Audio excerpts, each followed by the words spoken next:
రెండో రోజుకి స్వాగతం సుస్వాగతం. Paddy drying process day 2. Moisture 14% moisture ఉండాలా. ఆ విధంగానే హర్షత్ విహార్, ప్రకృతి రత్న హర్షత్ విహార్ అని టీం మెంబర్స్ చేయడం జరుగుతూ ఉంది. భగవంతుడి దయ వల్ల ఎండ రావడం జరుగుతూ ఉంది. ఇది ఒక శుభ సూచకం. మనకి వానగాని వస్తే మనం ఏమీ చేయలేం. ఎంతమంది టీం మెంబర్స్ ఉన్నా, ఎంత బలం ఉన్నా, ఎన్ని ఉన్నా ప్రకృతి సహకరించకపోతే మనం ఏమీ చేయలేం. ప్రకృతి సహకరిస్తుంది కాబట్టి మనం ఈరోజు ఎండబెట్టడం, ఆరబెట్టడం, 14% తేమ తీసుకొచ్చే విధంగా చేయడం జరుగుతూ ఉంది. ఈరోజు, నిన్న, రేపు, వీలైతే ఎల్లుండి కూడా ఎండబెట్టి ఆరబెట్టి 14% తేమ తీసుకొచ్చిన తర్వాత మూటలు లోపలికి వేయడం జరుగుతుంది. అంతవరకు ఇవి ఎండలోనే ఎండడం జరుగుతూ ఉంటుంది. ఎండబెట్టడం, ఆరబెట్టడం ప్రక్రియ మీరు చూస్తూ ఉన్నారు. రెండో రోజు ఈరోజు డే 2.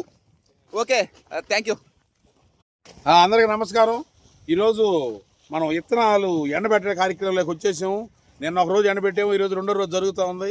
ఈరోజు కూడా పట్లని పరిశీలన చేస్తున్నాం. ఇక్కడ విచిత్రం ఏంటంటే, ఈ ప్రకృతి వ్యవసాయం చేసే సందర్భాల్లో ప్రకృతి తల్లి చాలా బాగా సహకరిస్తుంది. రెండు ఆశ్చర్యకరమైన విషయాలు మీకు తెలియజేయాలనుకుంటున్నాము. అది ఏంటంటే, ఆ రోడ్డు పగిలే ఎండల్లో మనం నారా తీయడం జరిగింది. 22-23 రోజులు నారా తీసినప్పుడు 20 చచ్చిపోతాయని కంగారుగా ఉండింది. ఆ మిగిలిన రైతు సోదరులు కూడా నెల అయిందాక వేయకూడదని అనుకుంటున్నారు. అలాంటి పరిస్థితుల్లో డేరింగ్ డాషింగ్గా హర్ష మనకి 22 రోజులకి నారు పెరగడం జరిగింది. ఆ నారు పెరిగే ముందు రోజు కూడా రోడ్డు పగిలే ఎండలో తెల్లారి ఊటీ వాతావరణం రావడం జరిగింది. ఇవన్నీ ప్రకృతి సహకారంతో జరిగింది. ఇప్పుడు కూడా ఈ పక్క వరదలో, వానలు, ఈ పక్క గందరగోళం చిందరబందరగా ఉండింది. రైతుల గుండెల్లో రైళ్లు మరిగించే సందర్భాలు ఉన్నాయి ఇక్కడ.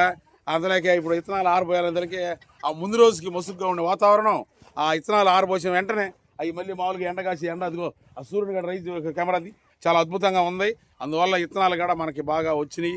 ఎంతో మంది ఎదురు చూస్తున్నారు. Okay, thank you. నమస్కారం. ఈరోజు రెండో రోజుకి స్వాగతం సుస్వాగతం. ఒడ్డులు ఎండబెట్టడం ఏ ఇబ్బంది లేదు. 14% తేమ వచ్చే విధంగా మనం చేసే ప్రక్రియ జరగడం జరుగుతూ ఉంది. ప్రకృతి వ్యవసాయం ఏంటంటే, మా పంచిపోతాలు మా సహకరిస్తాయని పెద్ద అబ్బాయి చెప్పడం.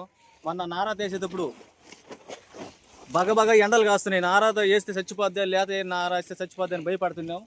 ఈ రోజు నారు పెట్టిన ఎండలో తెల్లారి రాత్రి క్లైమేట్ మారిపోయి వర్షం పడింది. అది రైతులకు చాలా సంతోషకరమైంది. ఇప్పుడు ఉరుకోతలు వచ్చే టైంలో మళ్ళీ వర్షాలు ఖచ్చితంగా పడతాయి. అటుముడిది వర్షాలు పడకుండా ఎండగాయడం అనేది చాలా సంతోషకరమైన రైతులందరికీ. ముఖ్యంగా మాకు అసలు అంత ధైర్యం చేసి మేము ఇట్లా ఆరబెడతామంటే ఈ సీడ్ ఎత్తనం ఏ ధైర్యంతో చేస్తామని నేను అనుకుని మేము ధైర్యంగా ముందుకు రావడం జరిగింది. మా ధైర్యమే అటు ఇత్తనాలు పంపించడం అయితే ఏమి, రైస్ పంపించడం అయితే ఏమి, పుస్తకాలు పంపించడం అయితే ఇవన్నీ ఒక సంతోషకరమైన విషయం. ఇది one of the happy moment. Thank you.